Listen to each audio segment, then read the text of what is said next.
ગુપ્તચર વિભાગે 26 જાન્યુઆરીને લઈને મોટું એલર્ટ જાહેર કર્યું છે। ગુપ્તચર વિભાગના જણાવ્યા અનુસાર 26મી જાન્યુઆરીને ધ્યાનમાં રાખીને દિલ્હીનું વાતાવરણ બગાડવાનું ષડયંત્ર રચવામાં આવી શકે છે।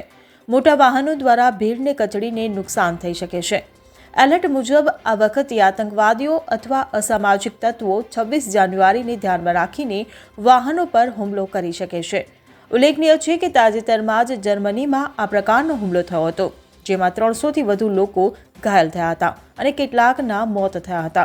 એટલું જ નહીં, છેલ્લા મહિનામાં ભારે વાહનોનો ઉપયોગ કરીને ભીડ પર આત્મઘાતી હુમલાઓ ઘણા દેશોમાં વાહન રેમિંગ હુમલા દ્વારા કરવામાં આવ્યા છે। આ વાહન રેમિંગ એટેકના એલર્ટને ધ્યાનમાં રાખીને દિલ્હી પોલીસના તમામ એકમોને કડક સૂચના આપવામાં આવી છે। ખાસ કરીને જ્યાં રસ્તાઓ પર ઘણી ભીડ એકઠી થાય છે, એવા રસ્તાઓ પર જ્યાં વાહનોની સ્પીડ ઘણી વધારે હોય અને મોટા વાહનોની અવરજવર હોય, ત્યાં તેમની ગતિવિધિઓ પર પણ ઝીણવટપૂર્વક નજર રાખવામાં આવશે। Bureau report CN24 news.